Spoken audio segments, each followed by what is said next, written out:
we did some spontaneous, crazy things. I remember one night there was a canned kind of a sloppy Joe thing that he liked.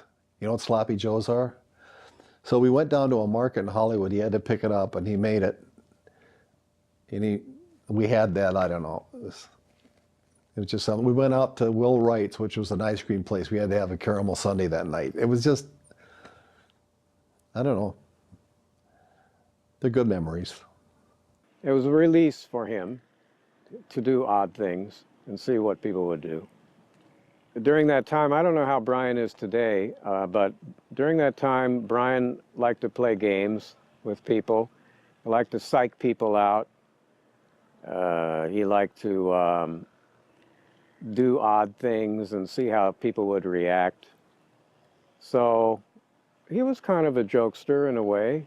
Not as much as Dennis, but Brian was fun. He was a fun guy. That was wonderful about him. I love that about him. Let's try this. Let's do this. One time we were in the car, and to this day I don't know if he was kidding me, but he said, "Let's go get a mission bell." You know what a mission bell is? You know, if you're in the Southwest of the United States or in a Spanish-speaking country, they have mission churches and they have bells in them. And he just had some kind of impulse to get a bell. And I said, "Well, Brian, we can't just go take somebody's mission bell, you know."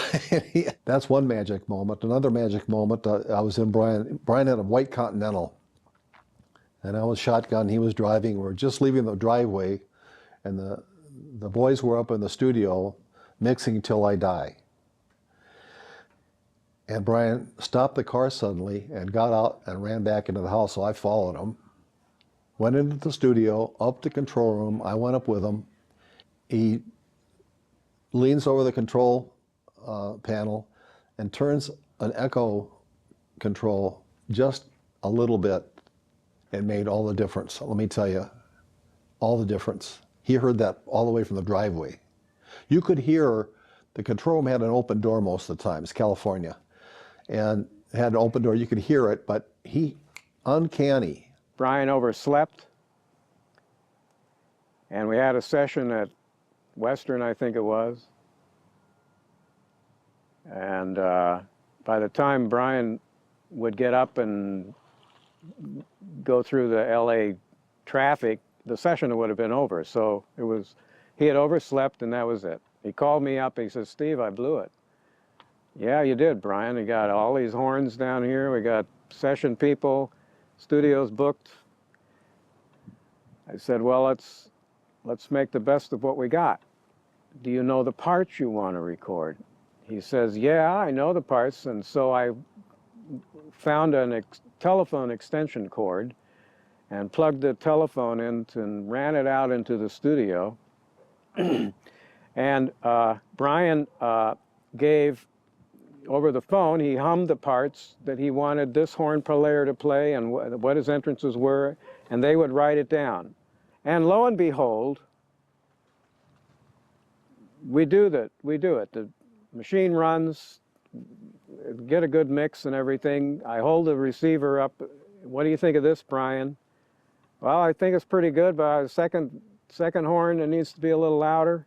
"Okay," so I bring that up and we do it again, and he says, "Well, the guys, don't play it this way." I'm holding the telephone to the talkback mic. "Don't play it this way to it, da-da-da-da-da, instead of da-da-da-da-da." Eventually we get through it. The telephone session is done, and then eventually Brian gets to the studio, and he likes what he heard, and we get through it, you know. So even without being there, Brian was involved many times. I don't know if Brian was a lunatic, and I guess that does make great press.